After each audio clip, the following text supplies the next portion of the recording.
Maya inherited a print shop at 26, not by choice.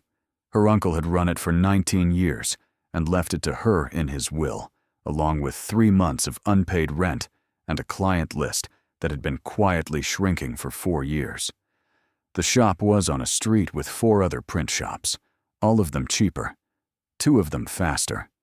One of them had just installed a machine that could do in 4 hours what Maya's equipment needed 2 days to complete.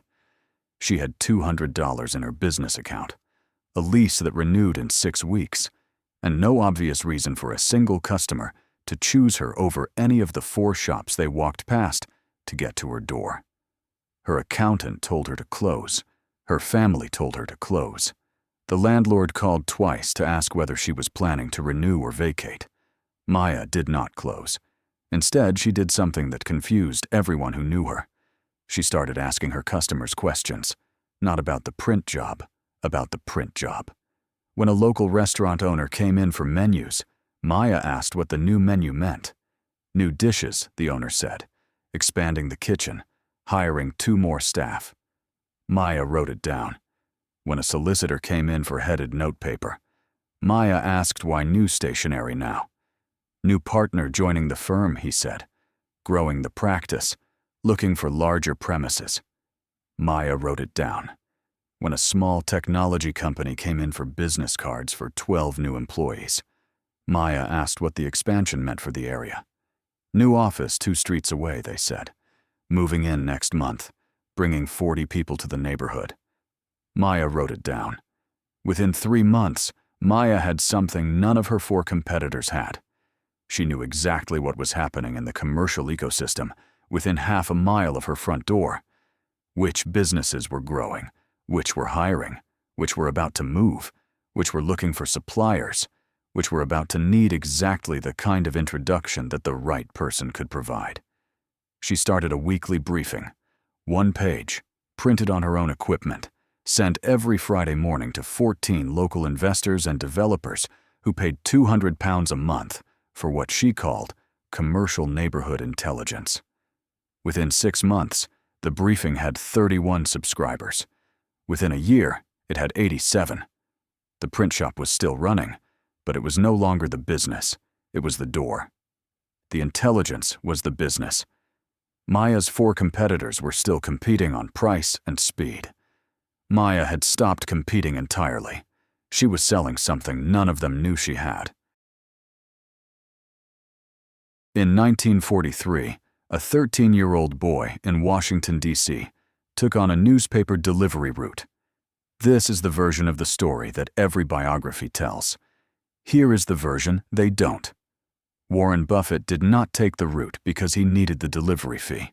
He took the route because 500 households was 500 sources of information that nobody else had access to in the same concentrated form. Every morning at 5 a.m., Buffett walked the same streets. He noticed which houses had the lights on early, and which ones were dark until 9. He noticed which driveways had a second car by Tuesday that hadn't been there Monday.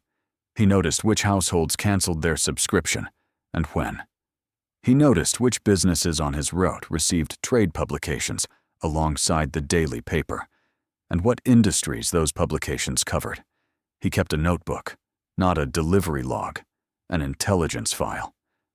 By the time Buffett was 14, he knew more about the financial behavior, household patterns, and business activity of those 500 families than anyone in Washington, D.C.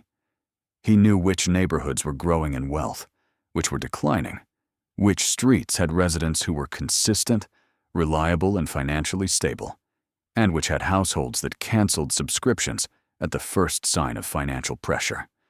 He used that information to approach a golf course near one of his wealthiest routes, not to caddy, to retrieve lost golf balls from the rough and the water and resell them to the same golfers who had just lost them.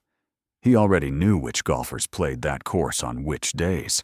He already knew which ones spent freely and which ones watched every cent. He targeted the right ones.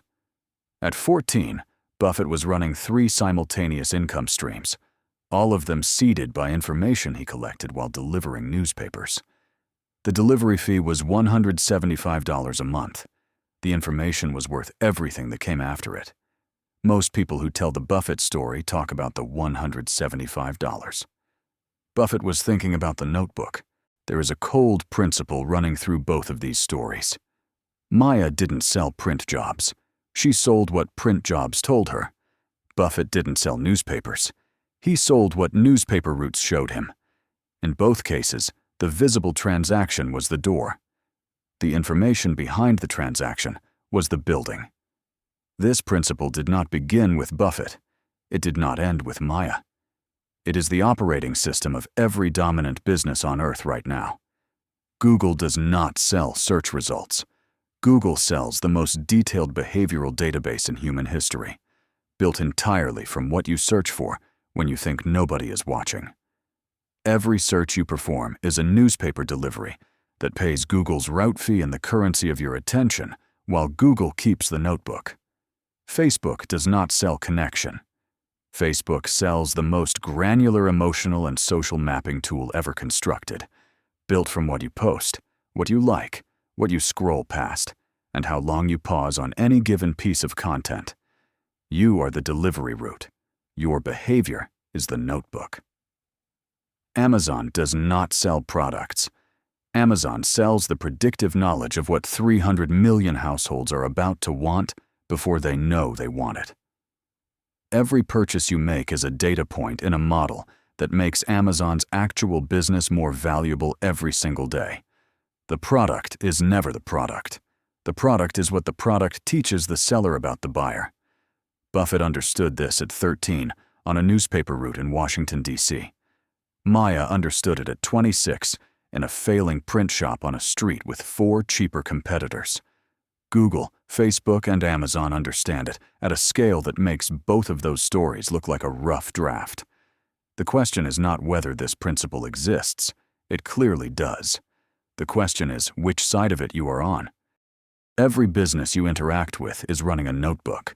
The coffee shop loyalty app that gives you a free drink after 10 purchases knows your schedule, your order patterns, your price sensitivity, and the days you are most likely to add an item you didn't plan to buy. The free app on your phone that you use every day knows more about your daily routine, your relationships, your financial anxiety, and your emotional state than most of the people in your life. The supermarket loyalty card that saves you £3 a week gives the supermarket access to a complete map of your household's nutritional choices, financial behavior, and purchasing psychology, worth hundreds of pounds in targeting data every single year. You are not the customer in any of these transactions. You are the route. Maya's print shop customers thought they were buying print jobs. They were funding an intelligence business they didn't know existed. Buffett's newspaper subscribers thought they were buying information. They were providing information to a 14-year-old who understood its value better than they did.